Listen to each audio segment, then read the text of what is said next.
All right, so Bismillah ar-Rahman ar-Rahim and Assalamu alaikum wa rahmatullahi wa barakatuh, everyone.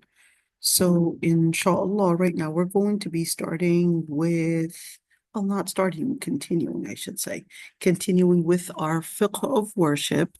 So, let's just go over some of the things that we did last time. We were talking about wudu, and with wudu, we actually talked about some of the obligatory acts or actually we call them conditions. We talked about before that, let's see, we talked about what is called, well, the Muslim hygiene, talked about natural disposition or the hygiene in Sunan al-Fitra. We also talked about the conditions of making wudu, and we talked about Islam. We talked about being mentally sound. We talked about intention. We talked about using pure water. We talked about istinja. We talked about some of those details. We also talked about washing. Is it including face and arms? We were talking about the obligatory acts. Is it including, is it washing the whole face? Is it washing all, or at least where are the borders of the face? Maybe we forgot to mention that one. Did we mention it?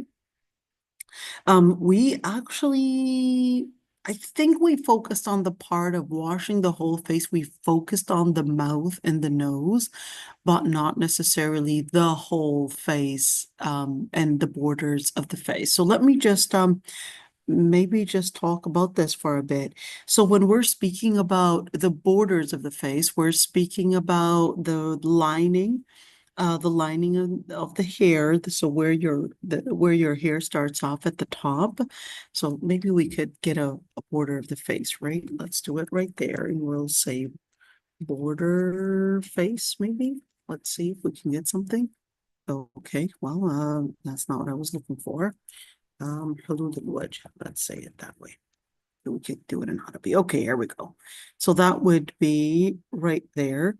So we're speaking about, well, where does the actual face start from? So right there, you're speaking about the upper part right there. So this would be the upper part of the face, and certainly where the ears or where the beginning of the earlobe start, and basically the chin is part of the face.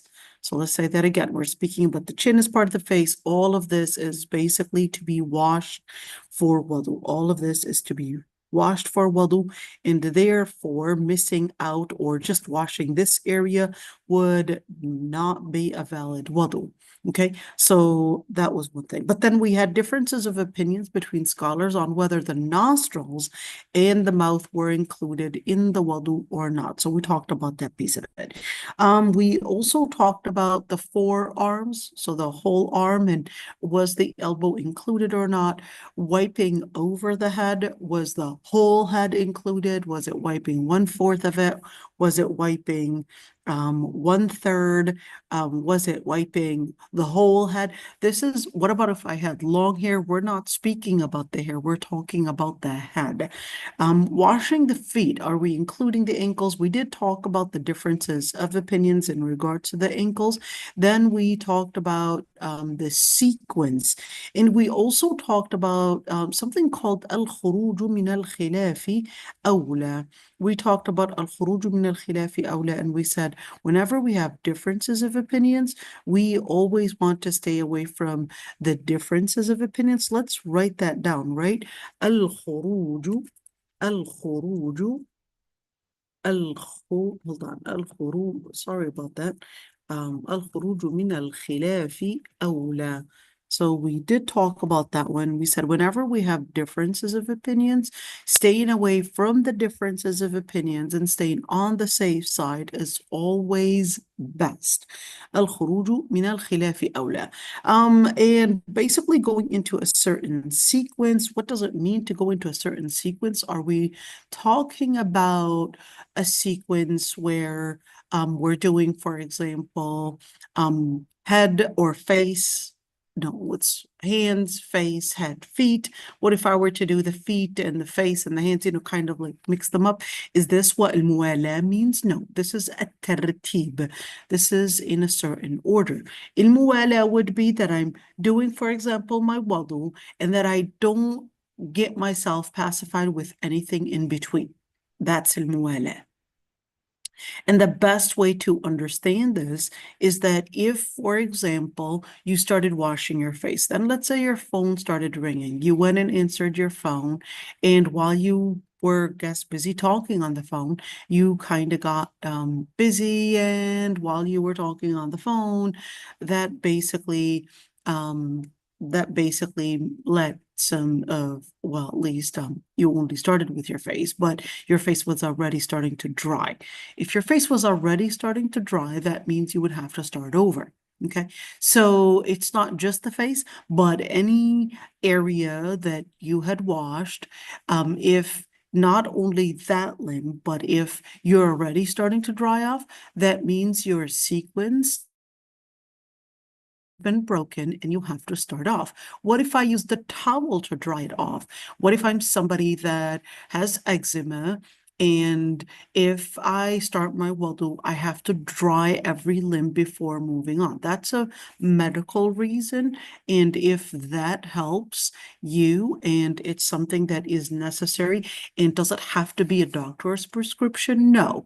I just know with my experience, not my personal, but somebody can tell me that someone is telling me, well, I know from my personal experience, if I make wudu, I would have to dry every limb before moving on to this next one because of, let's say, my eczema or something that they had tried. It's not a doctor's prescription, but they had tried it and it worked for them to basically not get, let's say, farther or worse, or at least degenerate with their symptoms. So that worked for them. So in that situation, that would still be, for the medical reason, that would still be in sequence. But if there wasn't a medical reason, it's just that, hey, it just makes my skin look smoother, I would look cuter, etc., then in that situation, we would say, sorry, let's kind of hold on to your aesthetic part, and we would like to work on your spiritual part for the wudu, and you can put on your cleanser and you can put all the other stuff some other time. But when it comes to wudu, you're going to have to give me a little bit of focus right there. So that one is what we would call that succession. Okay, sequence is, well, yeah, sequence is الترتيب, putting in order, and succession is basically not disturbing anything, or at least making any act outside of wudu. Okay, we also talked about the sunan. We talked about using siwak, and we talked about using the toothbrush as well. Starting with the right hands, we talked about the 3 rule and what does that mean, and we went in details with that. Okay, now we're going to talk about the actual wudu. Okay, so when we're speaking about the actual wudu, the first thing is to have the intention. So when we're speaking about having the intention, now going in details with wudu and how it's done. When we're speaking about the actual intention, is it to be uttered? It doesn't have to be uttered. So niyyah does not have to be uttered, and it's enough to basically have it as something that you recognize. So what does a niyyah actually mean? That I recognize that the reason why I'm actually right now standing, for example, to wash these extremities is because I'm getting myself ready for salah. That's the reason why I'm doing and performing all this washing, is really because I want to do salah. I want to wash the minor impurity. The second piece is basically to say Bismillah. Now, in general, I'm going to highlight, I would say, the ones that are obligatory and the things that all scholars had agreed upon that are obligatory, and the things that are not obligatory, I won't highlight them just to make it easy. Okay, so Bismillah, there are differences of opinions between scholars. But if you were to say Bismillah, well, you would be on the safer side to wash the hands 3 times. So I'll just highlight washing the hands, because there's no differences of opinions that washing the hands in in wudu is obligatory, but then they had differences of opinions on the 3 times piece of it. Rinsing the mouth. So rinsing the mouth, they had differences of opinions on whether rinsing the mouth is part of the face or whether the nose and the nostrils and basically the mouth, whether it's part of the face or not. But of course, we're just right there. So our intention is there. Bismillah. We're washing our hands. Why? Because we definitely don't want to just put the water inside our mouth, in our nose before making sure that our hands are clean. So before we even start our own wudu, we want to make sure that our hands are clean. Can I use soap? You certainly can. Can I use what is called al-ghasl? What is al-ghasl? Al-ghasl is, it's like a henna, but consider it as an organic type of soap. We use it for washing the dead as well. I hate the smell of it, but hey, it's an organic type of soap. The way that they would use it is they would get this, it's actually, it's a tree, it's a plant, and then they would dry this plant, and then they would crush it, making it into a powder, and then they would put it in water, and then this powder, if you were to shake it in water, it makes a foam. So that foam is what really represents the organic soap. Like I said, I don't like the smell of it, but it's basically an organic soap, and that's what they used to use for washing. So yeah, they used to use it for their hair. They used to use it for their body. They basically used to use it for washing. It was their organic soap. Maybe I should show you that, right? And let's see, right there. And غسل الميت, maybe we could, أدوات غسل الميت, and maybe this would be something that we could probably see. And here we go. So maybe, no, let's use something else. Let's just write a sidr. It's also called a sidr.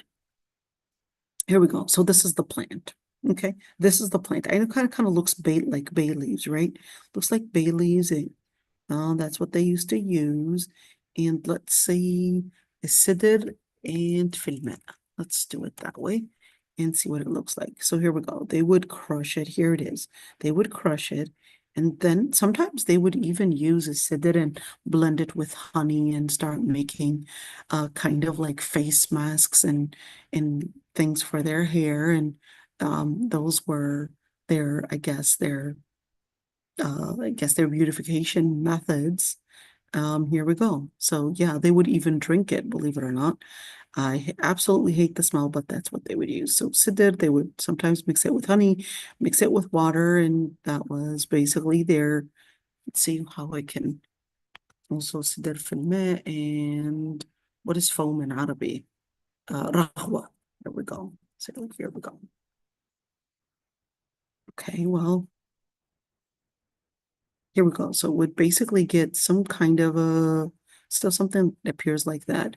So there would be this rahwa, this kind of rahwa sidr fil ma'. Okay. And okay, it's not giving me it. Okay, that's all right. But now you get the idea. Okay. All right, let's continue. So the other part is washing the face 3 times. So like I said before, washing the face is obligatory, but 3 times is differences of opinions. So where's that starting from? So how do we understand where the face is supposed to be? So we're looking at the upper part of the forehead, talked about that earlier, lower parts of the jaw lengthwise, and from the ear to the other ear, basically without washing the ears, because this is talking about the face. So even for the sisters that don't cover up their faces, like with a niqab or something, that would be the borderline for the face as well. So you're talking about the upper forehead. So therefore, those hairs, they're not supposed to be appearing.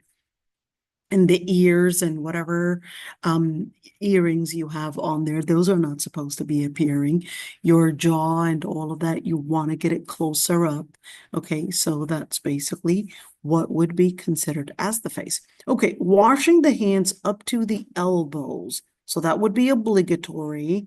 Washing the hands up to the elbows. Are the elbows included or not? That's a difference of opinions. If the elbows are included. So I'll put just غسل اليدين مع المرفقين. Well, I shouldn't have actually highlighted the map because that's a difference of opinions on whether the elbows are included, but they did actually. So we're speaking about غسل اليدين and up to the elbows at least. Well, I couldn't do that one. Okay, so wiping the whole head. Is it wiping the whole head? Maybe I should change the highlight for that one because it's not the whole head. Scholars had differences of opinions on that. So we're going to erase that one and we'll just keep wiping and head. Okay, only once. They all agreed that it's only once. Okay, they had differences of opinions on whether it is the whole head or whether we could actually just wipe 1/4 or even wipe half or wipe up to 3 hairs like the madhab Shafi'i. They considered that you can just insert your hand on the tip of your basically the tip of the hairline, and that should suffice according to the madhab Shafi'i. I'm just letting you know. Okay.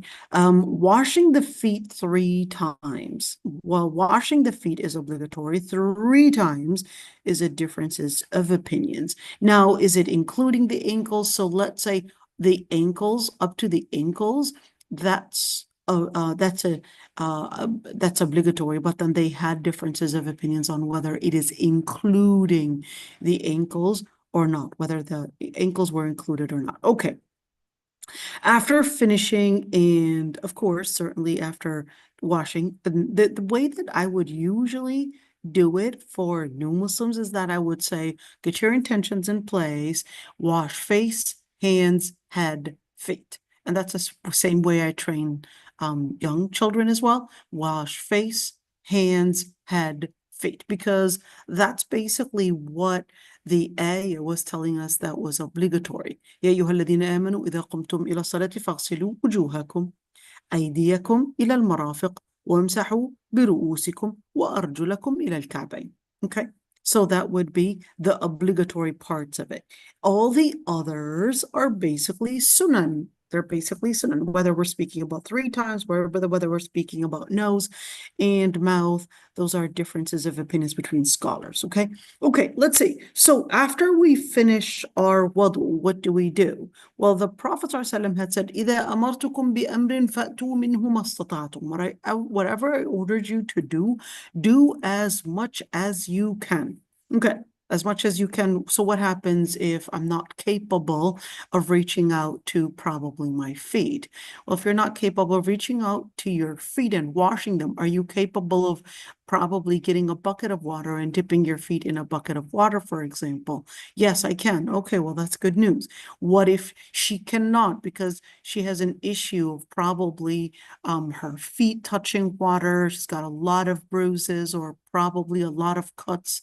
In that situation, can you wear socks and wipe over the socks? And wear wudu, like make your wudu once and then wear the socks. And for the rest of the day, you would basically just wipe over the socks. That way you'll reduce the number of times for wudu. Certainly I can do that. Someone else said, no, I cannot because my feet would overheat and that really irritates me and I can't handle overheated feet. Can I just not wipe the feet at all? Because one, I have eczema if the water, and I have a lot of cuts from the water, and if I were to use water, that basically gets my legs worsening, the cuts worsening, and if I would wear socks, my feet would overheat. What is my alternative? We would say, well, you could use for your feet, tayammum for the feet, and wash for the rest. Okay, so there's always an alternative. There's always an alternative. And if, for example, you have an issue, okay, How do you do tayammum for the feet? you do tayammum for the feet. We'll get to the tayammum part.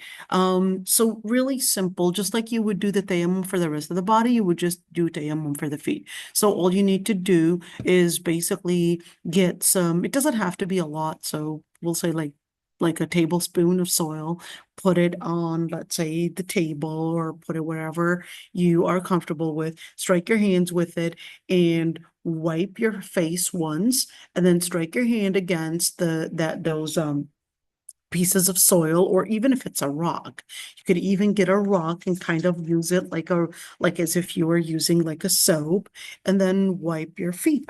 That's basically it. You're just going to wipe all the foot. That's it. That's it. See, there's always an alternative. And of course, if we're speaking about different cases, might actually require that we would do tayammum and completely eliminate wudu in certain situations. Let's say severe burns, they're not allowed to do. Yeah, or like a if somebody broke their ankle or something, Oh or no, that's cast. not tayammum. Cast is not tayammum. We're going to see what we're going to do to them. Okay, I'll be quiet now. Yeah. Okay. So what if we're done with the wudu? What is the dua that we're supposed to do? أشهد أن لا إله إلا الله وحده لا شريك له وأشهد أن محمدا عبده ورسوله اللهم اجعلني من التوابين واجعلني من المتطهرين. And there's also وَاجْعَلْنِي مِنْ عِبَادِكَ الصَّالِحِينَ. There are different narrations for different du'as. Okay, the Prophet ﷺ did do a lot of different du'as, and certainly you can use those du'as. Or if you want something even shorter, سبحانك اللهم وبحمدك أشهد أن لا إله إلا أنت أستغفرك وأتوب إليك. Okay, tell me what those mean anyways. Okay, أشهد أن لا إله إلا الله. I testify that there's no deity but Allah alone with no partner. And I testify that Muhammad is his servant and his messenger. O Allah, make me of those who are constantly repentant, and make me among those who purify themselves. Okay, so that's what the first one means. Can I just say it in English because the Arabic part of it is really hard? Certainly, you can say it in English, but if you were to try the Arabic piece and kind of work on that, that would be an extra credit. Okay, an extra credit, but if you do the English part, that's also okay. Let's see the other part. سبحانك اللهم وبحمدك أشهد أن لا إله إلا أنت أستغفرك وأتوب إليك. Exalted are you, O Allah, and all praise be to you. I testify that there's no deity but you. I ask for your forgiveness and turn to you in repentance. Same thing. You could do it in English, or you could do it in Arabic. Okay. Now, so why do we do the dua anyways? Why do we do the dua anyways? And why is that necessary? So it's necessary because certainly you're doing the, let's call it the external purification, and along with it, you want to accompany the internal purification. That's why the internal purification is involving tawheed. The internal purification is involving tawheed. The external purification is involving washing those extremities and taking the moment to basically do an internal, external, and let's say a complete purification. And that's basically what we could do. Can I just say ashhadu an la ilaha illallah wa ashhadu anna muhammadan rasulullah? I did that when I did my shahada, and I know how to do that piece of it. Can I just do that piece of it? The answer is yes. Can I make my own dua? Like what? Like, for example, say, Ya Allah, just like you're purifying me in this world, Ya Allah, purify me of sin on Judgment Day. Can I make my own? The answer is yes. Can I and my friends kind of hold hands after making wudu because it feels so inspirational?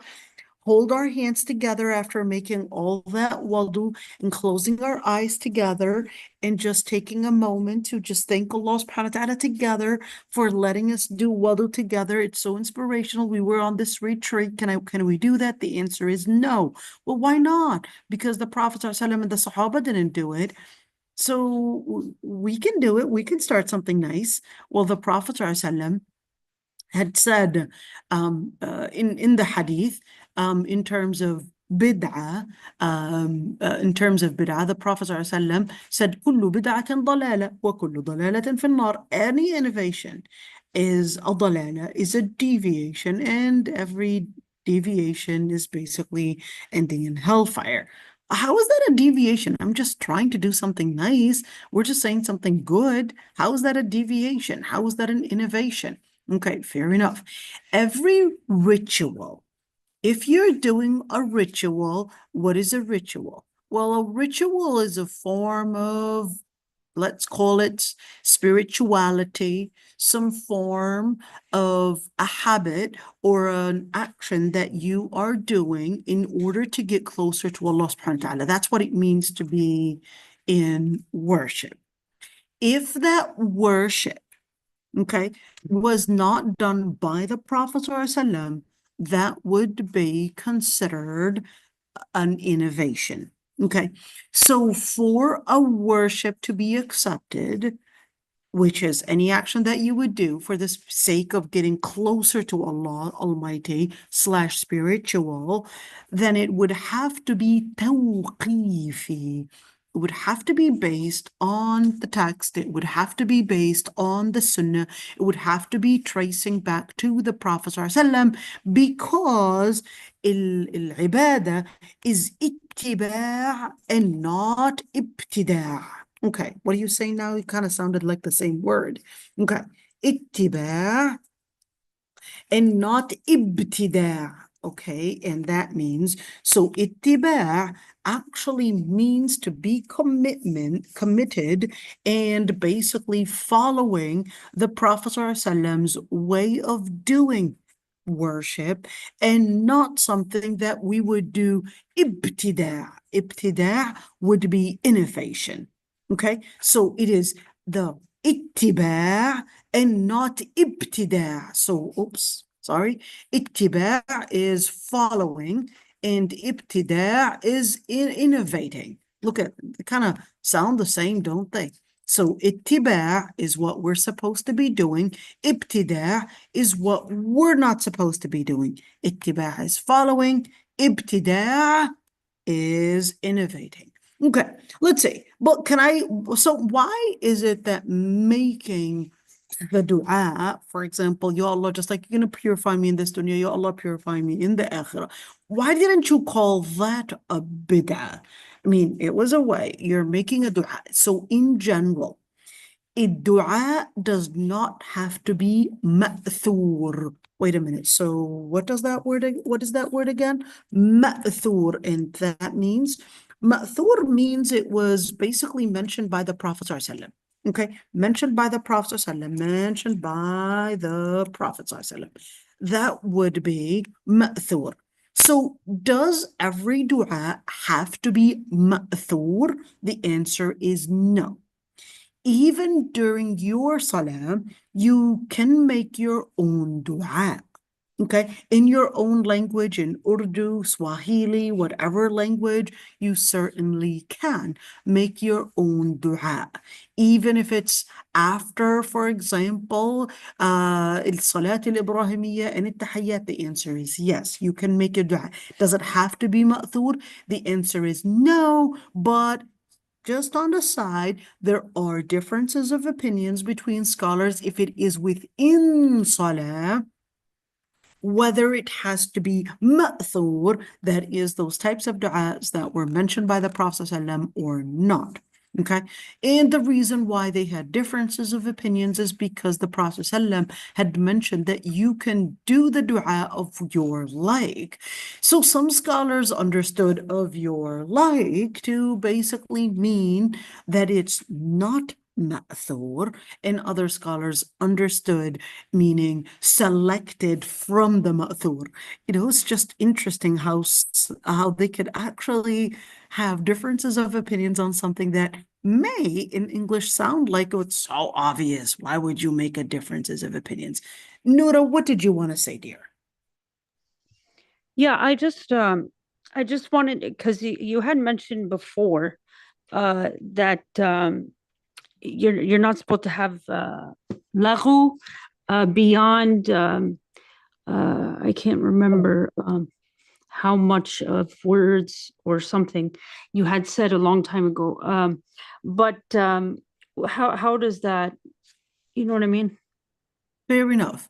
So when it's the dua after Okay, we're speaking about not making dua at any time. So it's not making dua while I'm making ruku, or it's making we're talking about making dua after at-tahiyyatullah wa salatu tayyibat, or making the dua during sujood, or making the dua so basically right before your tasleem. So technically, you had actually finished your salah. Well, not Oh, quite. wow. Yeah. Oh, okay. Okay. So we're speaking about right before my tasleem. Ya Allah, give hidayah for my sons. Ya Allah, make them steadfast. Ya Allah, give them not only memorizing the Quran, but let them of those that would practice the Quran. You know, things of that sort. Can I actually make those kinds of du'as or not within salah and after the tasleem? That's that area of differences of opinions. Does it have to be ma'thur or not? So we do have plenty of du'as that are ma'thura, such as the du'as making the dua to protect you from the evils of ad-Dajjal, protect you from adhab al-qabr, protect you from the different fitan mahya wal mamat, etc. All of those du'as, they were part of al-ma'thur. Okay, well, can I make something outside of that dua is the question. Okay, now within that area, can I make a dua that is not ma'thur? Basically, here we go, that is not ma'thur even after wudu. Now, what happened and why did scholars have differences of opinions? It was really because of Ubadah ibn Samit. What happened? So Ubadah ibn Samit, he one time made the dua, and the Prophet ﷺ tells him, what did you say? I had seen 33 angels come down, basically competing, and he would take the reward and record that reward for you. And he said, I made Subhanallah 33 times, I made Alhamdulillah 33 times, and I made Allahu Akbar. Okay, so, and Allahumma ja'alni min at-tawwabin wa ja'alni min al-mutahhirin wa ja'alni min ibadaka as-salihin. So some of those du'as, for example, or even Bilal ibn Rabah, he would make 2 rak'ahs. The Prophet ﷺ asked him why he was seeing Bilal ibn Rabah race him to Jannah, or try to compete at least in some of those footsteps. And he said, I would make wudu, 2 rak'ahs after every time I would make wudu. So that's those areas of differences of opinions on, well, whether I can make my own, somewhat of my own, not in congregation, but I'm making my own practice that is still following the sunnah. Okay, I'm making the dua. It's not necessarily ma'thur. I'm still following the sunnah. I'm not, inventing some kind of I don't know, together baptism and whatever it is. No, I'm basically just making my own on my own, and just making, for example, my own habit. Every time I would make wudu, I would just make dua for someone I love. I don't know. Today I'm making dua for Noura. Tomorrow I'm going to make it for Nadia. The day after I'll probably make it for Wafa. The day after I'll probably make it for Alia. The day after I'll make it for Samia, etc. Okay. So can I actually do that? Okay. Now that's that area differences of opinions, but it's within, let's say, the general guidelines. Okay. You can do that. Okay, so although it's not ma'thur, but can I do that? The answer is yes. Okay, let's continue right there. Making the dua is basically a moment after wudu is one of those moments that your dua is accepted. So there you go, whether you want to make a dua to get a good husband, to get a good job, to get perhaps good grades, whatever it is. Hey, now you've got a golden, I guess, card right there to basically get your dua answered. Okay, so why are we making this dua again? So it's basically making your inner tawheed in place, your inner purification, and your external purification. In other words, you're really connecting yourself with Allah subhanahu wa ta'ala inside out. Can I dry my body? Well, I was making wudu and I don't want to leave it wet because leaving it wet is probably going to make it perhaps become dry skin, and I don't want that. The answer is yes, you can dry it if you want, towel, whatever you want to dry it with, or air dry to save the planet. Good for you. Okay, let's continue. What about what is called isbaghul wudu? What is isbaghul wudu? So isbaghul wudu is basically when you are basically completing and perfecting your wudu. So isbaghul wudu is perfecting your wudu. What does it mean to perfect the wudu? We heard a lot of ahadith where the Prophet ﷺ, he said, isbaghul wudu'i ala al-makarih. Part of the things that get you to Jannah is isbaghul wudu'i ala al-makarih. What is isbaghul wudu'i ala al-makarih? Isbaghul wudu'i ala al-makarih actually means to perfect the wudu even when it is hard for you to do so. So part of the things that get you out of hellfire is isbaghul wudu'i ala al-makarih. What does that look like? So what is ala al-makarih? You know when you wake up and you just feel like going back to sleep, and you're making this wudu, and the water's probably not getting hot enough on time, and your sleep is already starting to wear off, and you're already enjoying that sleep, so you don't really want that sleepness to wear off. So that's al-makarih. That's a moment of makra, where you really are hating to wash your face, your hands, and your feet, and the water's probably cold, and you just don't feel like washing it with cold water, etc. That's makarih.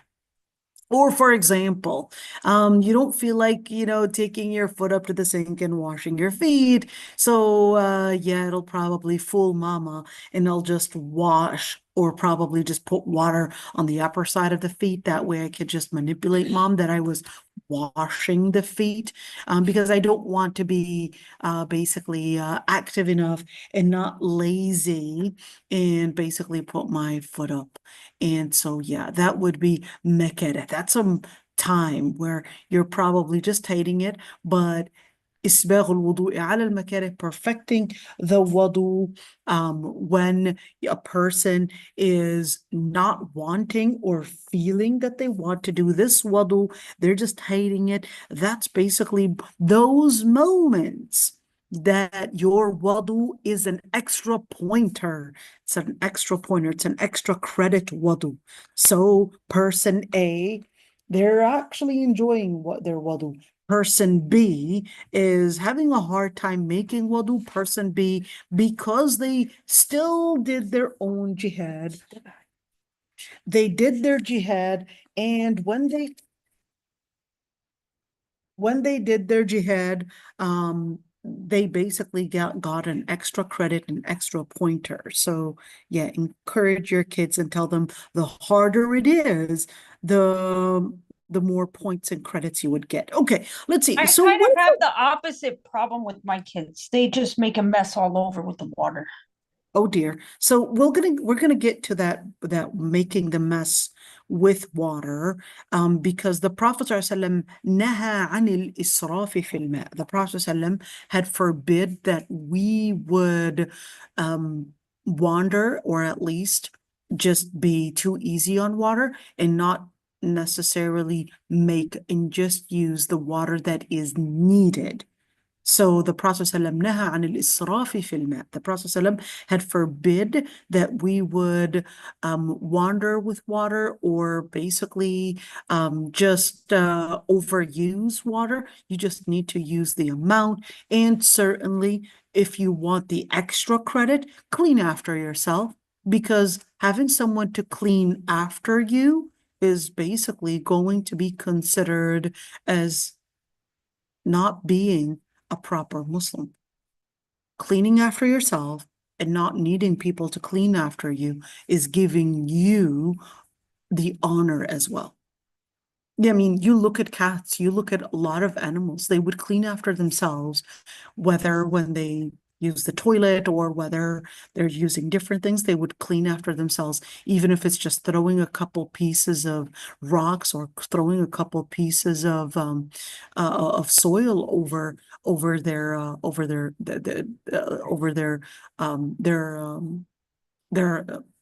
what they had done, basically the stuff that they had done in nature.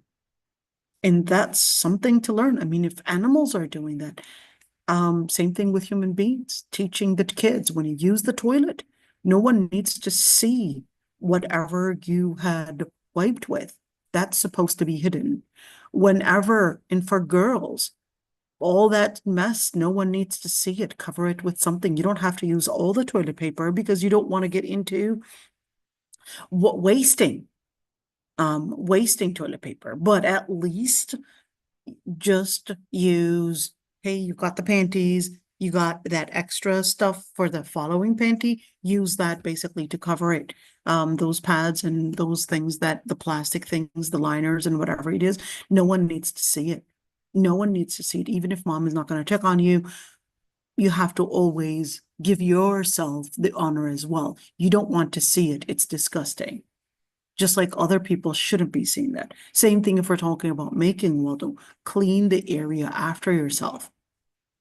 Flushing the toilet. That's part of what is actually an honorable thing to you. No one needs to see your disgusting stuff, and therefore you also don't need to see it again. So make sure you clean after yourself. So I guess teaching them that, Noura, that it's part of being a good Muslim that you clean after yourself, because even animals clean after themselves. So might as well, hey, let's learn from the cats on how to be tawafina wa tawafat. If Allah subhanahu wa ta'ala and the Prophet ﷺ, well, the Prophet ﷺ had allowed us to have cats around because he called them tawafin and tawafat.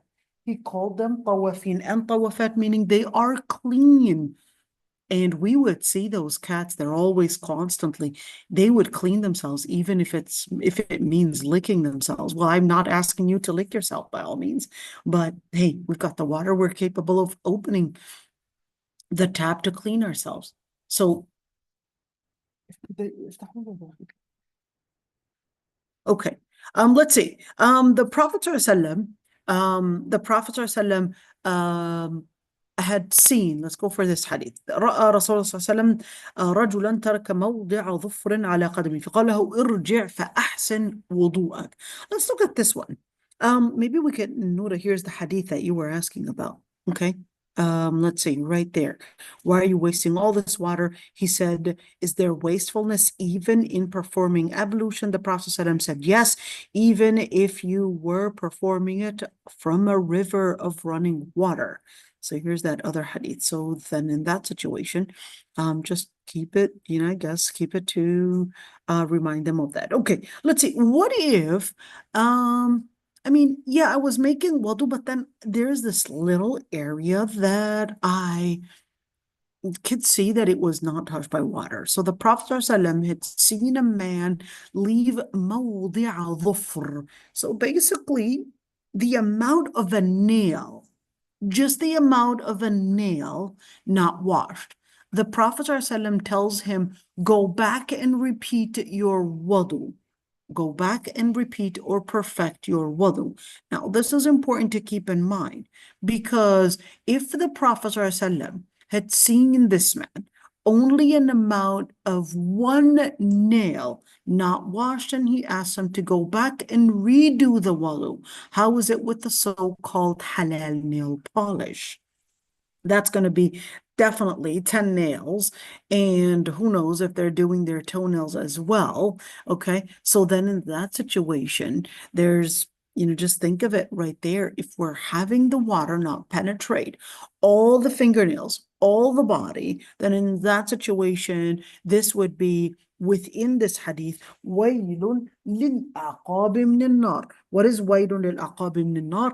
وَيْلٌ لِلْأَعْقَابِ مِنَ النَّارِ, the Prophet ﷺ is basically saying that there is a specific type of a torment, a specific type of basically a punishment for those that would leave just even a small area not washed during wudu. What is al-aqab? Al-aqab are basically the heels. Okay, so what happened was is that this man was washing, but I guess he didn't fully put his feet under the water and just basically rushed into it. And while he was rushing, he missed out on certain parts of the heel and just washed it, kind of like when people would just do in front of it and not really be considerate over the whole foot. So the Prophet ﷺ said, وَيْلٌ لِلْأَعْقَابِ مِنَ النَّارِ. Wail, is it a punishment in hellfire, or is wail a specific area in hellfire, or is wail just basically ism fi'l to basically mean, it's an abbreviation to mean that the woe onto, so it's kind of like threatening someone that this is what they will get on Judgment Day. So what does that actually mean? So wailul lil a'qab min an-nar. What is al-a'qab? Al-aqab are basically the heels themselves. So whatever he had left not washed, here the Prophet ﷺ is saying this is what is going to be punished on Judgment Day. This is what's going to be punished on Judgment Day. Okay, let's see. Let's look into this hadith. The Prophet ﷺ said, إِنَّهَا لَا تَتِمُّ صَلَاةُ أَحَدِكُمْ حَتَّى يُسْبِغَ الْوُضُوءَ كَمَا أَمَرَهُ اللَّهُ فيغسل وجهه ويديه إلى المرفقين ثم يمسح برأسه ورجليه إلى الكعبين. Let's look at this hadith. This hadith was narrated, let's say, Abu Dawood, you got An-Nasa'i, Ibn Majah, and basically this hadith was based the Tirmidhi's narration. Let's see, the Prophet ﷺ, where's that hadith? Let's see, okay, the prayer of any of you is not complete until he performs the ablution, that is wudu, perfectly. As Allah exalted be he has ordered him. Is it has ordered him or had ordered him? He should wash his face and hands up to the elbows, wipe over his head, and wash his feet up to the ankles. Okay, so there's the hadith. Okay, now you could say it. And of course, isbagh al-wudu does not necessarily mean perfecting wudu, certainly does not mean excessive use of water or wasting water, but it basically means to completely let the water wash the areas that are obligatory to wash.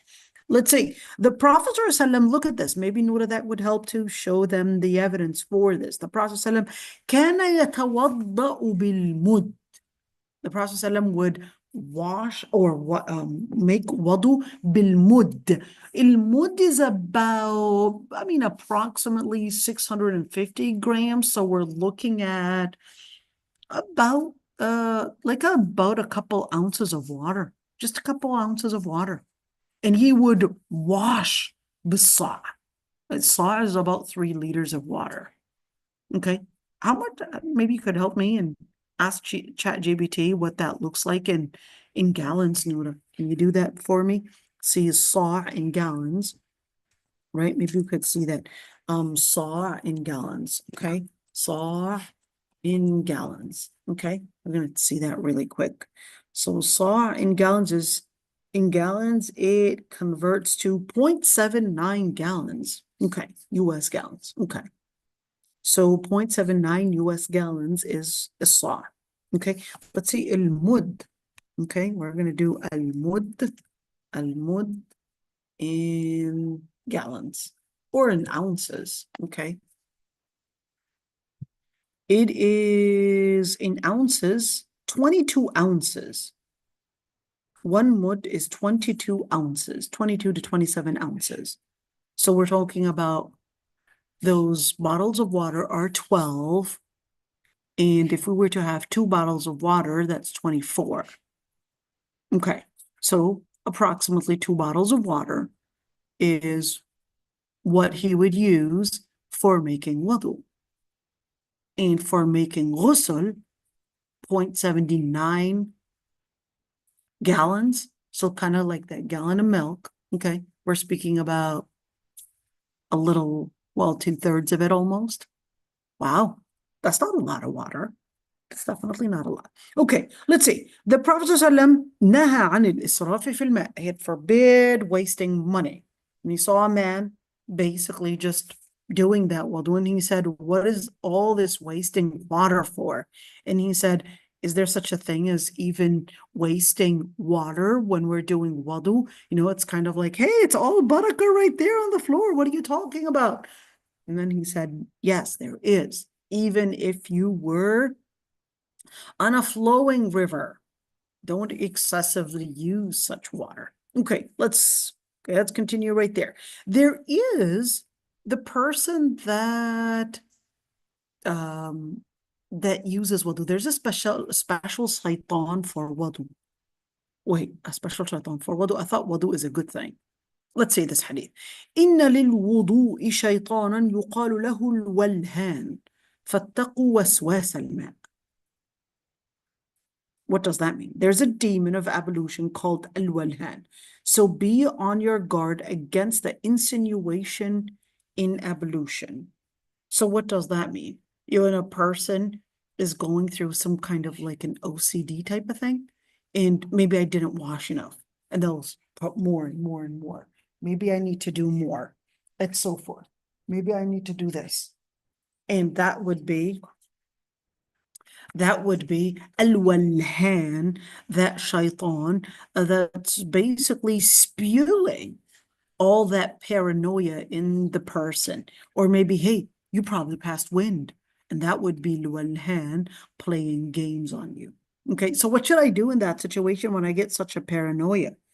Basically just disregard it and don't let shaitan, that shaitan al-walhan, basically start affecting you. So wait a minute, so are you saying that mental illness also comes from shaitan as well? Possibly some mental illness can actually come from shaitan. But what can you prove that? Well, I can't prove it, but I can't disprove it either. Okay, but you can't disprove it either. How can we prove it? All I have is basically those ahadith to prove it to you. And the only reason why I would believe certain things and certain things is basically why I would believe in those influences of shayateen and jinn, etc., is basically because Allah subhanahu wa ta'ala was telling me of alam al-ghaib, the things in al-ghaib that they would have an influence on me, whether this shaitan making paranoia or whether other creatures harming me without me realizing. Okay, so in that situation, I would just say, here's my evidence based on al-wahy. But can I prove that that particular case is basically a result of walhan? The answer is no. I can't speak of one particular case, but I could generally tell you that there are hadith that tell me of such. Okay, so one particular case and such things, and yes, certainly, what if the person had OCD? That's okay. You can seek treatment through therapists. What about, can I take medications as well? Certainly, you can take medications if that's what doctors are prescribing for you. There's nothing wrong with it. Is that against Islam? It's not against Islam. That's exactly like what if a person had cancer? Can they take chemotherapy if they had cancer? Yes. Is it a result of sihr maybe? Well, maybe I can't prove to you that it's a result of sihr, at least your case, but it is possible. But all I know is that what we know of the kind of treatment for today is basically this chemotherapy or the radiology or whatever it is that they would use. Then seek your cardiologist and let them basically not cardiologist, but oncologist, sorry, the oncologist to basically give you the treatment and see what your oncologist would say. That's basically what we would do. So in that situation, just like we would have physical illnesses, same thing, we could have these psychological illnesses. And to prove or to somehow think that psychological illnesses are not to be treated like physical illnesses, you would really have to have evidence for that. What's the difference? What's the evidence that basically makes that psychological illnesses, or at least the psychiatric illnesses, that they're not to be treated like the physical illnesses? What's the evidence?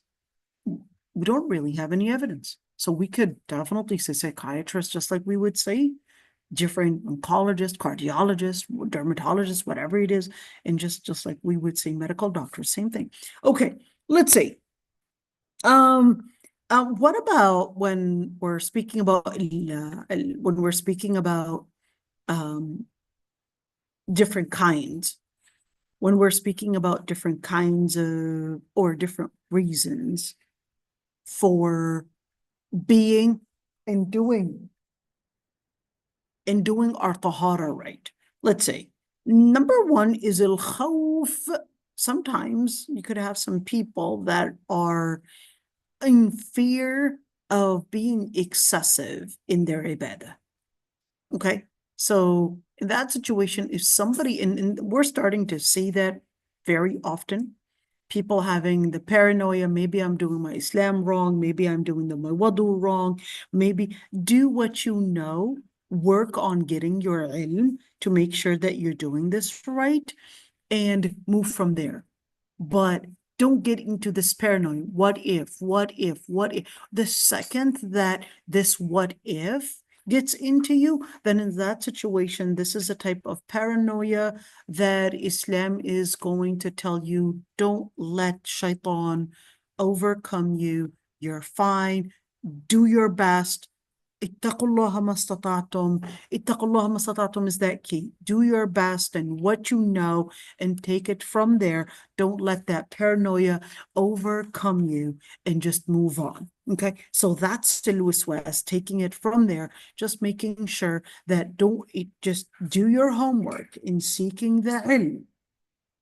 Do your homework in applying what you have learned, and do your homework in being on time, do your homework in trying to perfect it, but don't continue into probably, maybe I missed something, and going back and forth. Once is enough. You're not going to redo it. Can I watch a YouTube video and actually do it based on that? You sure can. Okay, let's see. So what does it mean to complete, and what kind of completion are we supposed to be doing? So basically, just learn what the Prophet ﷺ was doing, learn the Sunnah, and stick to what the Prophet ﷺ was doing, which is al-ittiba', not al-ibtida'. And basically, that's what you're going to do, and you're just going to perfect your wudu by sticking to what we had mentioned: washing face, hands, head, feet, and certainly within those limitations that we had mentioned earlier. Okay, now goes into the question that you asked about, Noura, which is, what if we had a cast? Okay. How do we deal with that? What if I was wearing socks? What kind of socks?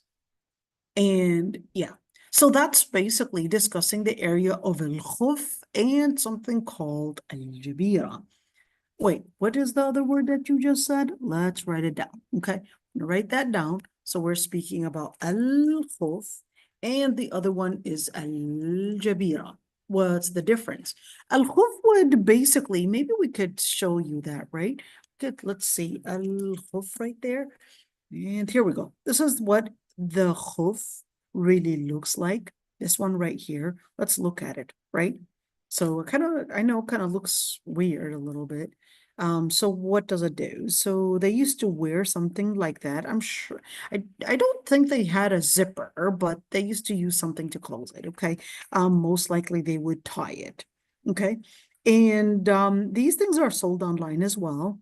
So this is what all scholars agreed on, and that you could actually wipe over. This is al-khuf, okay? And what you could see, it's made of something, it's like leather, and you could see that it's all over, okay? And then, I have a question. Did they used to walk in those, or did they have like something over it as shoes? right, so they did used to walk in those, Noura, but they also used to put some kind of a padding at the bottom. If maybe if I could show you. So it would be kind of like sandals, Noura. So they would actually tie the padding that's on the bottom. you know, remember the Japanese shoes, the old traditional Japanese shoes? They would have these high, I guess, wooden things just to keep them away Oh, from the yeah, ground. yeah, yeah. Right, just to keep them away from the ground. Well, during the time of the Prophet ﷺ, they didn't have something like the Japanese shoes, something that high, but they did use certain padding, whether the padding was made of leather, or whether it was made of probably fabric, or sometimes made of just different pieces to protect the bottom part. And by the way, there are a hadith encouraging to take times to walk barefooted. Okay. I know Dr. Karima, if she was here, she'd be basically getting an allergy Wow, reaction. I didn't I know that. know. So if Dr. Karima's here, I'd love to hear what she would think of that, since she's a foot doctor. Is she here? No, she's not. But inshallah, she'll come and probably tell us about that, since she's what do they call that? Podiatrist. Podiatrist. There you go, podiatrist. There you go. So yeah. That's the area. That's, well, I guess the scholars had agreed that you can wipe over these, but then they had differences of opinions on, since this is the actual khuf, it was made of leather, it was covering all the feet up to the ankles. You could see kind of surpasses even the ankles. Does it have to be of something that is made of leather? Does it have to be of something that has a padding? So this one has a very small padding. It doesn't have like a really thick padding. I mean, it's so obvious. It doesn't look like a Nike's or an, I don't know, an Adidas shoes or something like that, or a Puma. Okay, you could see the padding is quite small. Okay, so But not don't too. forget we're boycotting those. I mean, yeah, of course, but I'm just, those are the things that are coming to my mind. So I'm not necessarily the person that's the best with name branding. Okay, Noura. So I'm just looking at the padding. Okay. Scholars actually had differences of opinions on whether the padding has to be there or not, and how big is the padding. So you had the Hanafi madhab. They were really strict on the padding part, because they considered, well, you're walking on things, and certainly while you're walking, your feet are going to be picking up some najasa right there. So that's why they were really strict on padding, and they said that they have to be muna'alain. And what they mean by muna'alain is that they would have a padding at the bottom. It's not enough to have something kind of like a leather sock, for example. They said, no, we're not going to accept that.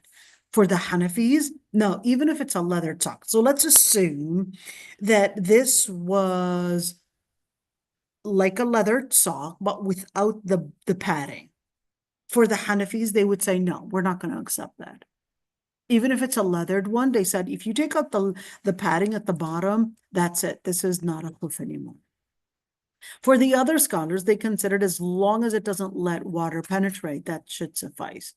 Okay, let's go into the hadith and say it. Okay, so let's say what we're talking about, of course, is al-khuf. Il-jabira, forgot to mention, il-jabira would be a cast. Does it have to be the actual cast? I mean, right now they use different kinds of materials to make the cast.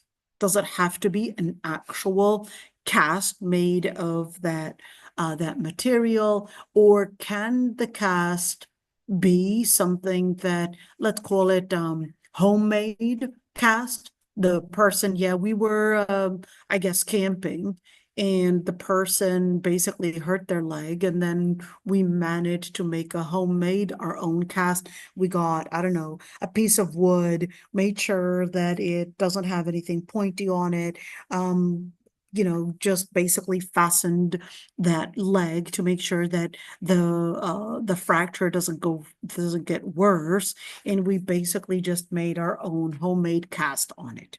Okay. just homemade. It's not an official cast, but that's the homemade. Yeah, certainly that would be considered a cast, and that would take the same ruling. So it doesn't have to be the cast that we would know that was done at the doctor's office. So that would be considered as taking anything that is to protect. So if we're speaking about protection of al-khuf, basically to protect from najasa, okay, or to protect basically the foot, not only najasa, but protect the foot. We're speaking about protecting it from whether soil, dirt, whatever it is. And al-jabira is to protect it for medical reasons. Okay, to protect it for medical reasons, whether it's done by the doctor or whether it's homemade, okay, that would be considered as a medical reason, and that would be al-jabira. Okay, that would be al-jabira. Does it have to be a fracture? No.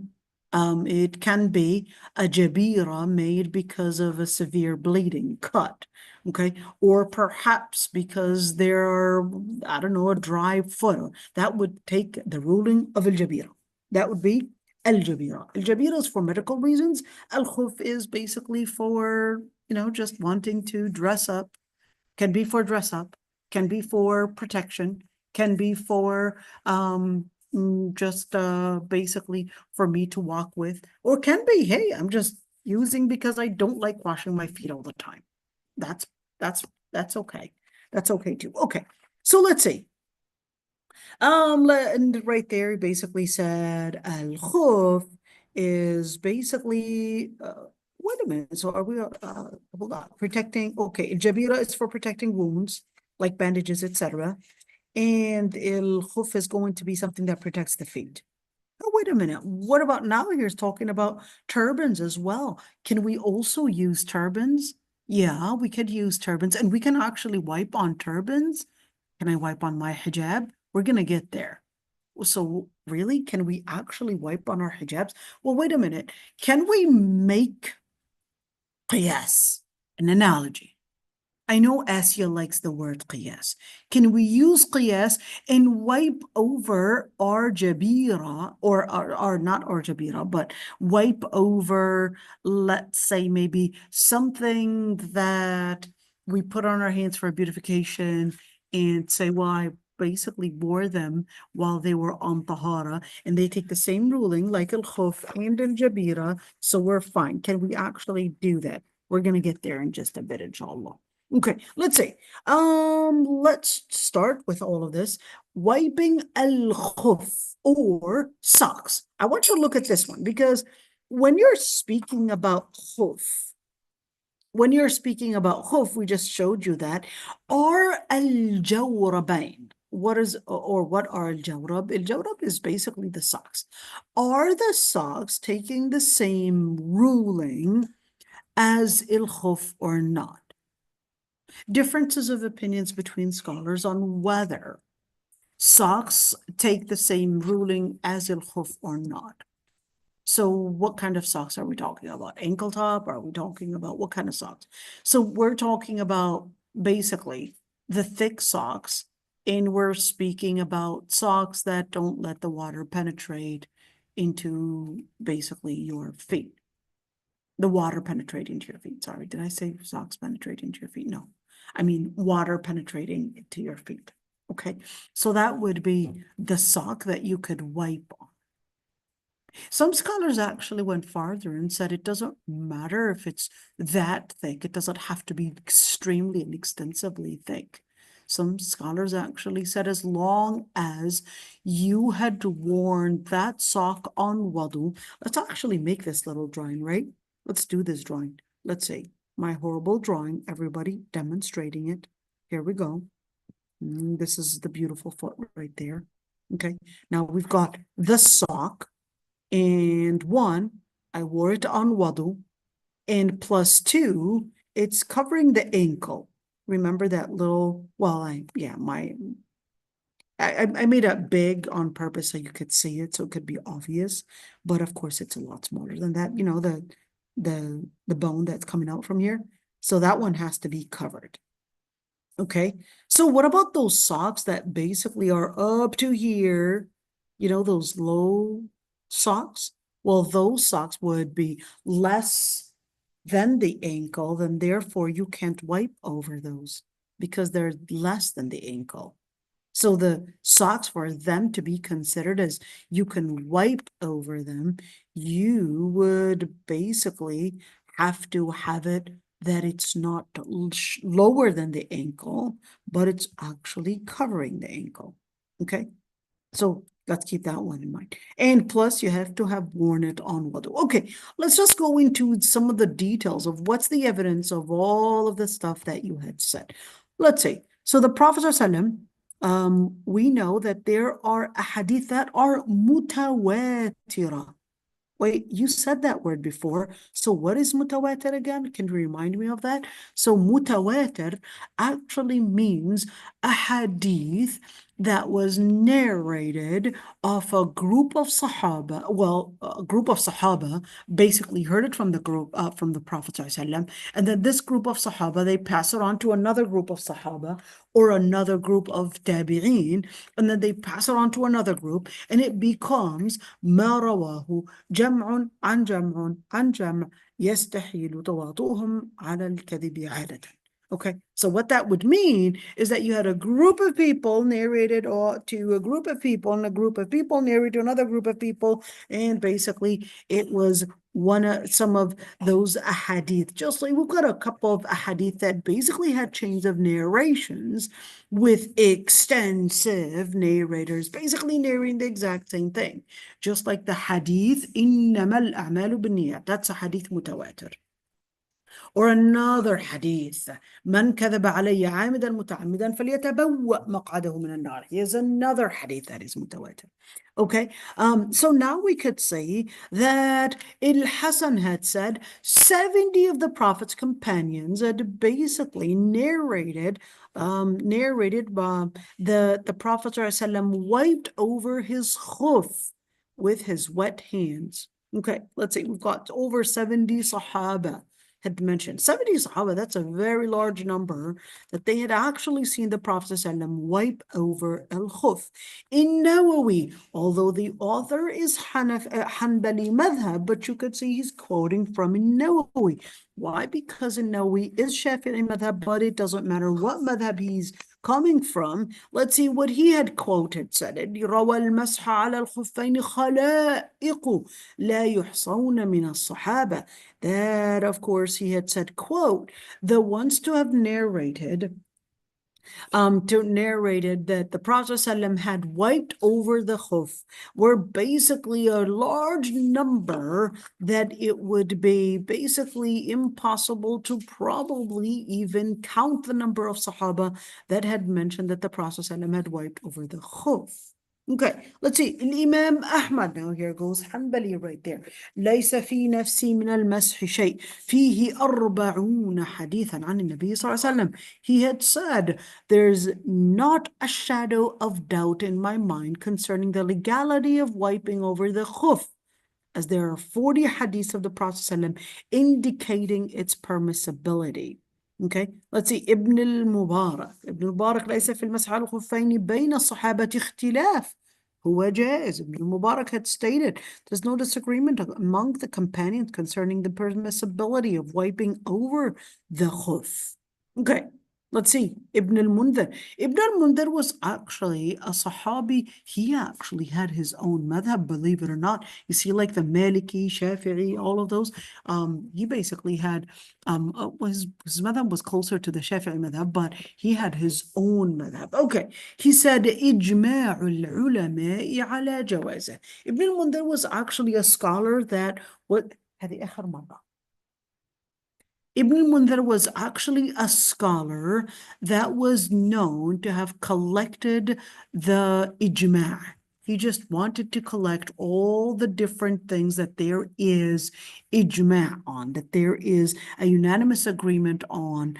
And here Ibn al-Mundhir had mentioned that there is a unanimous agreement between scholars that it is permissible and that there is no differences of opinions, at least between Ahl Sunnah wal Jama'ah, that it's permissible.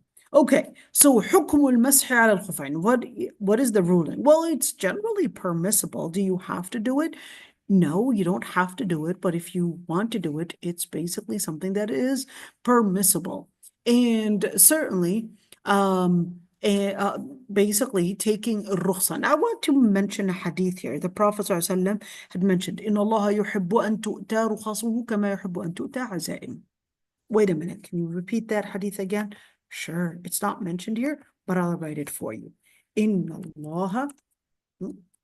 الله يحب أن تؤتى رخصه كما يحب أن تؤتى عزائمه. Okay, hold on. I know you can't see the whole thing. I'll make it clear for you. Here we go. All right. What does that mean anyways? Allah subhanahu wa ta'ala likes that people would take a rukhsa, something that was given as an, let's call it, an exceptional permission. As much as Allah subhanahu wa ta'ala would like that people would take al-azima. Oh, okay, what's the difference? Okay, well, hold on. I'm going to explain this one. Okay, so when talking about rukhsa and azima, what does that even mean? So rukhsa would be something that Allah subhanahu wa ta'ala had given you the permission to do in those cases where, let's call them exceptional cases. That's a permission. Okay, I'm sick. Can I break my fast? That's a rukhsa. Sure. What kind of illness are you talking about?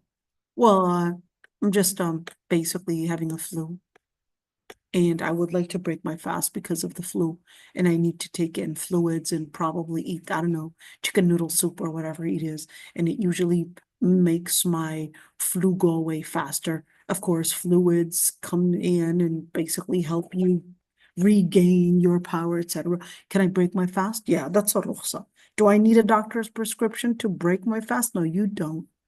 Just you knowing that you are ill and that you needed those fluids, that's okay. You can break your fast. That's a rukhsa. Can I still continue my fast even though it's permissible for me to break my fast even though I'm sick? Would it make me a better Muslim if I don't break my fast? That is called azima. Azima. Which is better?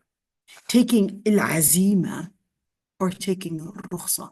Al-azima is, I know I could do it. It's that perseverance, determination, commitment. I know I could do it. Even though I'm sick, yeah. I'm sick, but I'm still going to do whatever it takes for me to fast, even though it's harder. Okay, now that's azima. Which one is better? Differences of opinions between scholars on whether taking al-azima is better than al-rukhsa or rukhsa is better. Why would they have differences of opinions? Because the Prophet ﷺ had basically said in the hadith that what we had just mentioned earlier, that Allah subhanahu wa ta'ala likes that people take rukhsa as much as he likes people taking the permission. He also likes it as much as people taking al-azima, that determination. If you have a reason to take the excuse and basically, let's say, break your fast, then in that situation, it would be permissible. And Allah subhanahu wa ta'ala would not hold you accountable for it, not because it's a sin, but Allah subhanahu wa ta'ala would like that you would also take that permission to, let's say, break your, does it have to be only breaking the fast? No, I use that as an example, but it can be in anything as well. Okay, so same thing if we're talking about al-khuf. Same thing if we're talking about al-khuf, using that rukhsa to wipe over your sock, even though you're probably healthy, it's probably not the winter and everything's fine, but you wanted to wipe over the sock just because it's a rukhsa. It's like it makes things easier for me. You could do that. But what if somebody said, Well, I want to stay away from the differences of opinions because they differed on whether you can wipe over the sock, but they didn't differ on whether you can wipe over the khuf. So I just want to wash my feet and take off the socks because I'm not sure I agree with the opinion that says wiping over your socks is permissible. And I feel that the preponderant, or I feel that the opinion for those scholars that said that it's only the khuf and not the socks. And I like their evidence and I think it makes sense. For example, then in that situation, that's a considerable opinion. So in that situation, you wanted to do that, then that's permissible. Okay. All right, let's see. What if, no, I didn't want to wipe over the khuf and I felt wiping over the khuf is just a form of being lazy and all of that. Despite all the hadith that we had told you that it's permissible. Yeah, despite all those ahadith that you had mentioned, that in that situation, you were basically right there trying to be extreme. So you got to be careful. Don't be extreme. And the Prophet ﷺ had done it. The Sahaba had reported it. Don't be extreme and take the sunnah, because if you become extreme, you will continue to make it harder on yourself. And then you'll be on the borders of basically finding yourself probably going extreme and extreme on different pieces. And then you're going to find yourself harder to practice your Islam. Okay, let's see. What about the amount? How long do we? So number one is that you would have to, before you wipe over the socks, let's just say it's socks, not use the word khuf. Okay, do I consider that the preponderant ruling is that you can wipe over the socks? The answer is yes. What's your evidence? My evidence is that the Prophet ﷺ, when Abdullah ibn Mas'ud had basically wanted and attempted to take off his khuf, he said, دعهما فإني أدخلتهما طاهرتين. Leave them, for I had basically put them inside the khuf as pure. So the whole concept was that something was there maintaining it as pure. And if that khuf, or whether that sock, if it's basically maintaining the foot as pure, that's the whole object. And that's a considerable opinion between scholars. It's not something that I had made up. I know that some might actually write books just trying to stand against this. I personally feel, I wish that they would put their efforts in something that is probably right now more important, because this is a Can I ask difference. a question? Go ahead, Noura. Sorry, I wanted what is the difference between azima and had? Azima and had. الحد is in الحد, you mean الحد الشيء, you mean the border of something? No, I mean the hud. Sorry. The رخصة. no, the يعني is that just prescribed in the Quran, يعني the hud? The hudud. الحدود are different than العزيمة, Noura. العزيمة is a completely different topic. الحدود, that's in criminal law. Okay. So this is specifically for the ibad. العزيمة is more of in usul al-fiqh. Let me explain it. Okay. Sorry. I'll try to. Okay. Al-hudud is in criminal law. Okay. Al-hudud in general is in criminal law. There's one. There's also al-hudud to mean the limits of Allah subhanahu wa ta'ala. Okay. So the limits of Allah subhanahu wa ta'ala. That's a different hudud. There's a limit. Okay. Al-hudud in criminal law, they're basically the crimes that Allah subhanahu wa ta'ala had set a specific penalty for it, like zina, 100 lashes. Okay.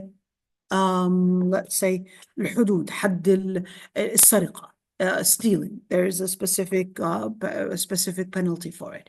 Okay, that's حدود. Okay, now القصاص is different. القصاص is basically it's let's say we're speaking about somebody killing somebody. No, well, yes, Allah subhanahu wa ta'ala did set a specific punishment, but also gave the family to choose whether they would want the capital punishment applied or whether they are going to be forgiving the person. Okay, so that's something that would be hudud. There's another hudud to speak about limits. So, for example, the borders for the face. We were just talking about the border for the face for wudu. Okay, al-azima is not related to that. Al-azima is basically putting that perseverance that despite the hardship, I'm going to put in the effort, going to put in the determination that I'm going to do this. That's al-azima. Okay, now I understand in relation to qiyas. Okay, jazakallah khair. Al-qiyas is different. Al-qiyas is taking, situation A as our basis for understanding situation B, and we're looking at the commonalities between them in order to say, well, B is a new thing, so we Oh, will yeah. Jazakallah khair. Remember qiyas? So we're talking about, well, why are drugs haram? Where they're haram because they lead to intoxication, and the basis that we have for that is basically alcohol. Alcohol was haram because it leads to intoxication. Therefore, B is haram because it leads to intoxication, and it takes the same ruling because they share the same consequence, basically. Okay, all right. مدة المسح على الخفين. So how long can we actually wipe over the sock? So we've got something that is muqim. What is a muqim? Let's use that word right there because this is important. So what is al-muqim? A person that is muqim and some person that is on a journey. So al-muqim is basically a person that is considered a resident within that area. Okay, so if we're saying a resident, does that mean nationality? No, we're not talking about nationality here. We're speaking about this person lives within a certain area. And of course, at the time, they used to walk on foot, and certainly walking on foot or using basically animals as means of transportation, that was basically taking some time for travel and etc. So is it 3 miles? Is it 80 miles? Is it 50 miles? What and how do we understand that we're right now considered within, let's say, the city or outside of the city?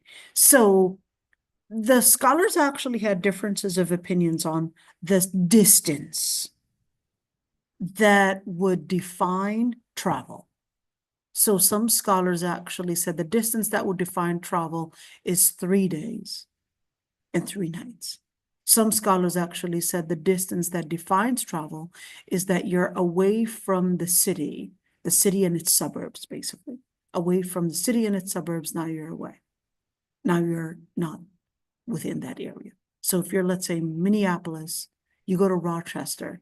Rochester is an hour and a half of driving away, so that makes it as a travel, okay? Because you're technically in a completely different area, and yeah, you drove a long time from basically right there from Minneapolis all the way to Rochester, for example, or probably Minneapolis, Duluth, St. Cloud, okay? I'm familiar with those areas, okay? Malaysia, for example, if you're in Kuala Lumpur and you're going to Putrajaya, we're speaking about an almost 50-minute drive, okay? Or maybe even going farther, perhaps maybe Terengganu, which is almost 6 hours driving, okay? Or actually, yeah, 6 hours driving. Okay, now we're speaking about a real travel. You're away from the city. In fact, people's appearance even completely different because it's a completely different area. Okay, so then like I said, scholars actually had differences of opinions on what defines travel. Is it the distance? Is it the travel and what people define travel as? Like during our times, okay, during our times, driving for an hour and a half, we would debate, is that considered traveling, not traveling? Okay. We would all agree going from Minneapolis to Chicago, which is an 8-hour drive, we would all agree, hey, you passed Wisconsin, then you went to Chicago, or Illinois. We would all agree that that was a long drive, 8-hour drive. We would all agree that it was travel. Okay. But we would disagree perhaps on whether an hour and a half distance of driving, on whether that is travel or not. So according to the hadiths, if you are away from considered the area that you are living in, okay, even by an hour, that is considered as a travel, as to what a lot of the hadith are indicating. If you're an hour away from your place of residence, or even less, that's considered travel. Okay, so does that mean I could start shortening my prayer? The answer is, well, based on the travel rule, is yes.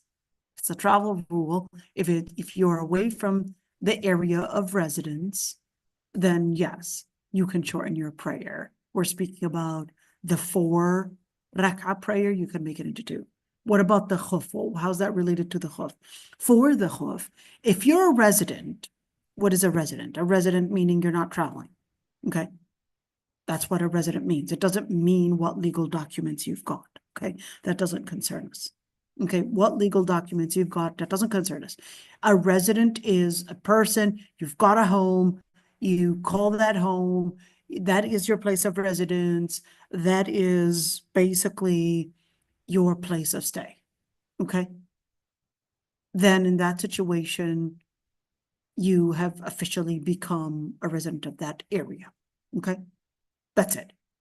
If you're a resident of that area, then you can wipe over al-khuf/sock for an amount of a day and night. What does that mean? Counting from the first time you lost your wudu. Let's do it again. So if you're talking about a day and a night, we're actually talking about 5 consecutive prayers. 5 consecutive prayers that, regardless of how many times you wiped, we're talking about a day and a night, which would mean 5 consecutive prayers, counting from the first time you lost wudu. So let's say you wore your socks for Fajr, okay? And you didn't lose your wudu for Dhuhr and not for Asr either. You lost it during Maghrib. Okay, then we're going to start counting from Maghrib. We're going to start counting 5 prayers. So we're going Maghrib, we're going Isha, we're going Fajr again. I don't know if you want to sleep with your socks, but that's up to you. We did your Isha, then we're doing Fajr again, then we're doing Dhuhr. Okay, so there goes your 5 prayers. So Dhuhr time is when you're gonna basically consider that was your last prayer to wipe over your socks. But I didn't wipe over the previous prayers like Isha and those. I still had my wudu. Still, you would only consider 5 consecutive prayers starting from the time you first lost your wudu. Okay, what do I have to do conditions in order to wipe over the sock/khuf? You would have to have made complete wudu, okay? Complete wudu, not showering. You can shower if you want, but made complete wudu, and then wore the socks or the khuf, okay? And they have to cover up to the ankle. What if I'm on a journey? So if you're on a journey and you wore the socks or the khuf, you would have the right to wipe over them for 15 prayers. And that would make up as to 3 nights and 3 days. So if you're on a journey, I don't know who wants to keep their socks on for 3 days, but, or 3 nights, but, I'm just letting you know. I mean, people have different circumstances, so I'll just say the minimum of it. Okay, so 3 days and 3 nights, that would mark up as a total of 15 prayers, meaning we're speaking about 72 hours. Well, we're not looking at the hours per se, just keep that in mind. We're talking about numbers of prayers. So we're talking about 15 prayers because that would mark up as 3 nights and 3 days. Okay. And like I said, you would start counting from the first time you lost your wudu. So it would be 5 prayers, consecutive prayers, basically. Okay, counting from the first time you lost your wudu for a person that is a resident, and for a person that is on a journey for 15 prayers. Okay, not 15 wipes, but 15 prayers, regardless of whether you wiped. I don't know if you didn't wipe, for example, 15 times. It doesn't matter how many times. We're talking about 15 prayers. Doesn't matter how many times you had wiped. Okay, let's see. So what are the conditions to wipe over the socks? Number 1, basically wipe over al-khuf or anything ma yaqumu maqamahuma, and this is, basically what would be considered as an alternative for al-khuf, basically socks or perhaps, I don't know, shoes. Can I wipe over my shoes the same way?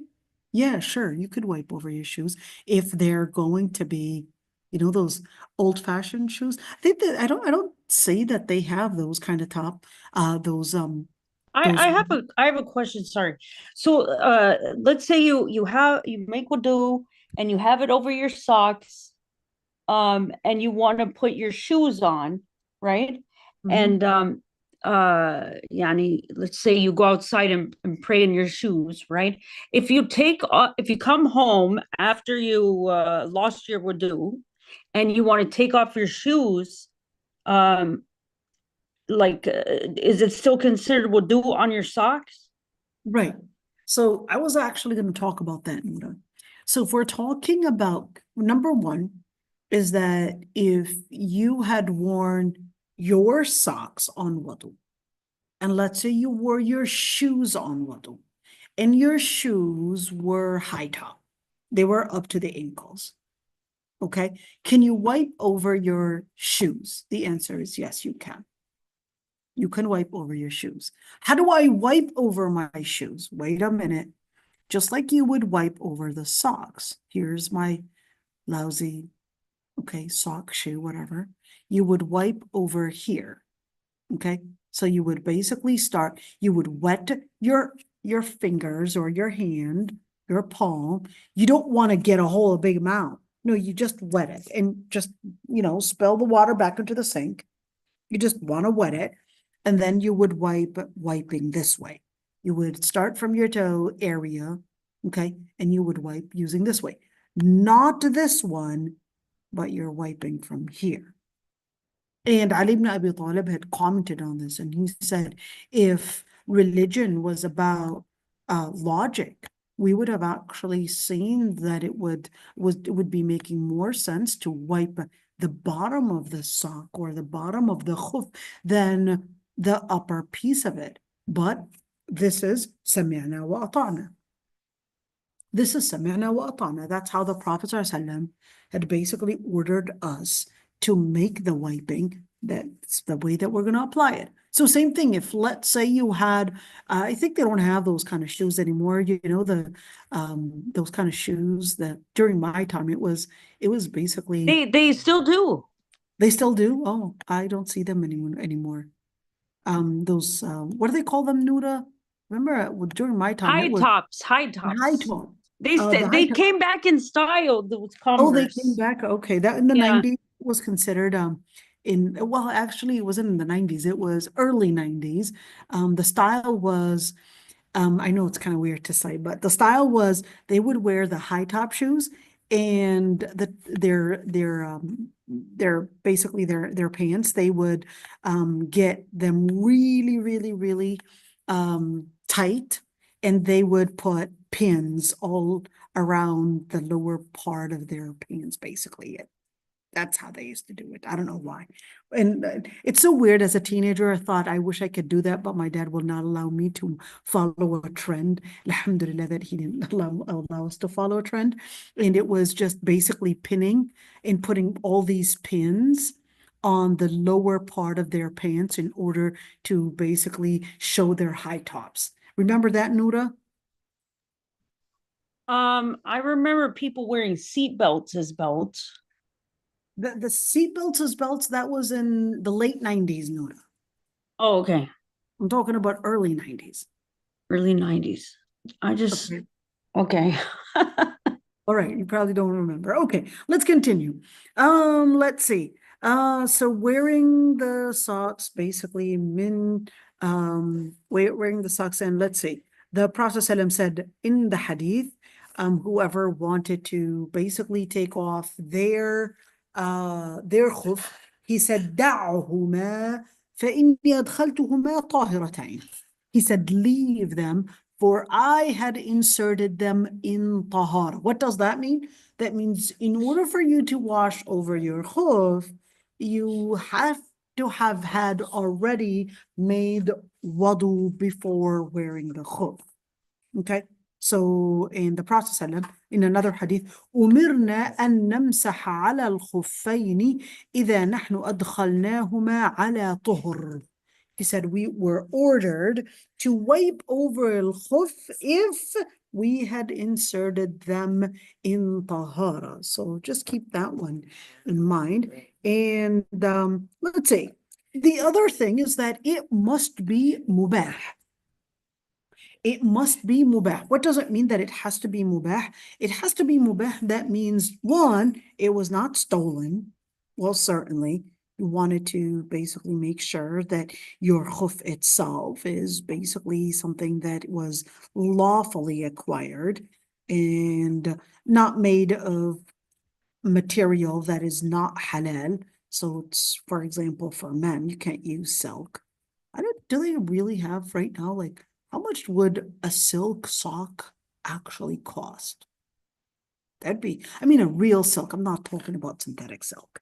Okay. Is it permissible to wipe over them during ablution? If the man, for example, he had an allergy to all material except silk, for example, can he wear it? That's a different medical reason.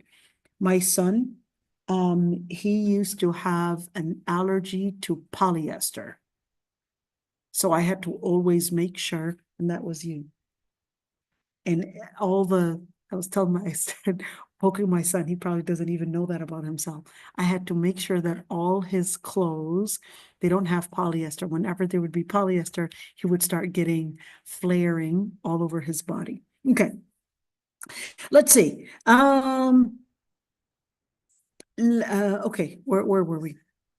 Okay, so if we're by the way, scholars actually had differences of opinions. What if we're talking about leather that's made of pig's leather? Okay, differences of opinions between scholars. Why? Because remember the Prophet ﷺ, إِذَا دُبِغَ الْإِهَابُ فَقَدْ طَهُرَ. If the leather was tanned, then it becomes pure. So then they had differences of opinions on whether this comprehensive statement is including pork or pig's leather. I don't think it's even called leather. I think it's called skin. Okay.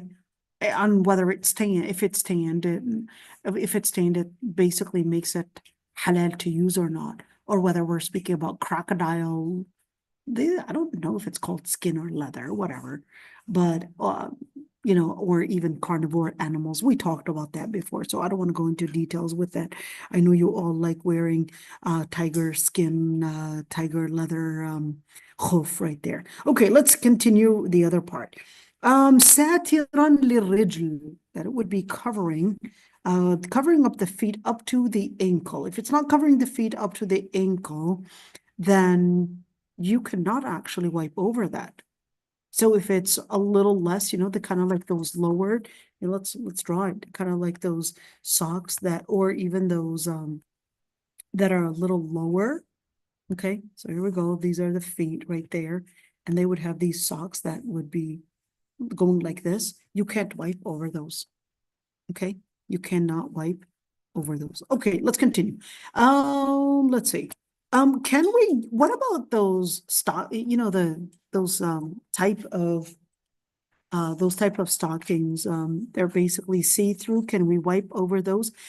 I'll say differences of opinions between scholars, but I would say, wallahu alam, the preponderant is no, you cannot, because they even allow air to penetrate, let alone water and other najasas. Okay, so I would stay on the safe side and say the thick socks, okay, but not those kind of stockings, you know, the kind that Like the women. pantyhose? Yeah, well, yeah. Not only those, Nora, that what do they call them? Those kind of I don't know what they're called, but those that maybe I could, Tights. no, not the tights. I'm not talking about the tights. Okay, I don't know. Maybe I could just put Jawahir bin Nisat, maybe. I hope not the wrong thing. Sorry, ladies, that's not what I meant to get. Sorry, ladies, but hold on. Sorry, ladies. Let's see. I'm talking about something similar to this. Nylons, there you go. Nylon stocking. So I'm talking about something similar to this. Okay. So yeah, they do look cute, but it's up to there. But of course it lets water penetrate. Lets water penetrate, and in that situation, how do we understand this? Since it lets water penetrate, then in that situation, that's why I would be really wary about saying that these things are permissible to wipe over. Okay, so sorry, you know, maybe I shouldn't have actually gone this big. Sorry, ladies. Okay, okay, let's continue right there. So it must be yastur rijl, basically covering the foot, and you don't want it to be something. You don't want it to be something that is very, very light, and you want it something to be safiq. Safiq actually meaning that it is thick. Okay. And let's continue right there. يمسح فيجوز المسح على الجور بالصفيق الذي يستر الرجل من صوف أو غيره. Does it have to be made of wool? So there's really no evidence, by the way, just a note. There's no evidence that it has to be wool, or that it has to be leather, or it has to be of a specific material. If you look into the hadith, there really isn't any evidence to prove that it's supposed to be made of a specific kind of material. Because the Prophet ﷺ just wore it in what we know is that the hadith was saying that I had entered, or I had inserted my feet pure in there. That's what we know. And therefore, we would know that the whole object is that they would be tahir, and that they would maintain their tahara. That's the whole object. So is it supposed to be wool? Is it supposed to be leather? Can it be plastic, etc.? Can I wipe over my shoes? Certainly, you can wipe over your shoes if you had worn them on wudu. Can I do wudu, wear socks, and then wear my shoes when they're high top and actually wipe over the shoes? Yes, you can wipe over the shoes. And plus, let's say I take off my shoes and I did wear my socks on wudu. Can I wipe over my socks? Yes, you can. What if I wiped over my socks, then when I was about to enter the masjid, I don't know, for some weird reason, I just felt my feet getting too warm and I decided to take off my socks right before I entered the masjid. And I just wiped over the socks, by the way. Can I enter the masjid and go pray? Doesn't have to be a masjid, even if it's at home. I just wiped over the socks. Then I felt over warm. decided to take them off. Do I have to renew my wudu? Differences of opinions between scholars. Preponderant. Anyways, you wore the socks on wudu. The preponderant, wallahu a'lam. That was the opinion of Ibn Uthaymeen as well, or I can't remember if it's Ibn Jibrin or Ibn Uthaymeen, but yes, even if you take off your socks after wiping on them, you still have wudu. And you could still pray. Okay, just to keep that. But if you took one sock off, that means you're going to have to, you cannot wipe on that other sock that you didn't take off. Khalas, you took one sock off, you have to, right now, if you need to wipe, you can't wipe on one sock and not the other. Okay, so that's it. So what's the evidence? What's the evidence that you've got? Because the Prophet ﷺ said, أَدْخَلْتُهُمَا. This is involving both, not involving one. Okay, all right, let's see. يمسح على ما يقوم المقام, basically, so the socks basically take the same ruling as basically the shoes or the khuf. Okay, and let's see. What about wiping over al-imama or al-hijab? Al-imama, al-hijab, are they taking the same ruling? What is al-imama? So al-imama, hold on, let's see right there. I'm going to show you something. Al-imama al-muhammad. Salam alaikum. I just, sorry. I'm just reminding you of the time. Did we pass the time by far, Noura? No, we didn't. We didn't. Okay, so let's do then questions and answers right now. Is that what you're telling me, Noura? Oh yeah, I think it would be a good time because I noticed a couple people had to go because it's kind of late. Okay, let's do questions and answers, inshallah.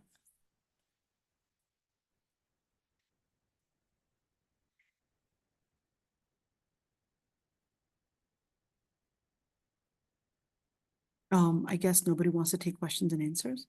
Assalamu alaikum. Wa alaikum assalam. Go ahead, dear.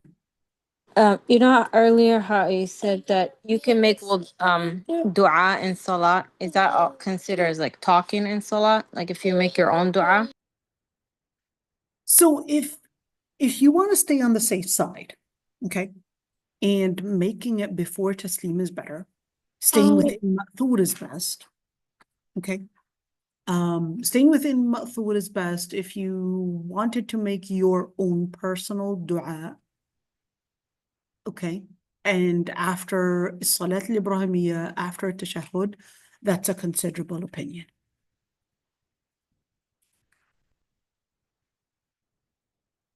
Did I answer it? Like, so as long as it's after the taslim, like after the Prophet Ibrahim's dua? Right, after the Tahiyyatu Lillah and after Allahumma salli ala Muhammad, etc., and before taslim. Okay, sure. Okay, and if you want to stay on the safe side, making only ma'thur during salah and after salah, you wanted to make your dua, for example, that's also considerable, but usually the dhikr is after salah. Jesus. Okay, jazakallah khair. وَإِيَّاكُمْ. So what I'll do then, Noura, we'll continue next week. I know I didn't give you guys a break time, and plus I was supposed to start an hour earlier. Unfortunately, I miscalculated the timing. My apologies, everyone. So what we'll do, we'll continue, inshallah. Is it tomorrow or the day after tomorrow? I think it's the day after tomorrow. We'll continue, inshallah. Yeah, Sunday, inshallah. Wiping over the amama, wiping over the hijab. So yeah, that'll be fun to talk about, inshallah, and wiping over the cast, or at least something similar to the cast.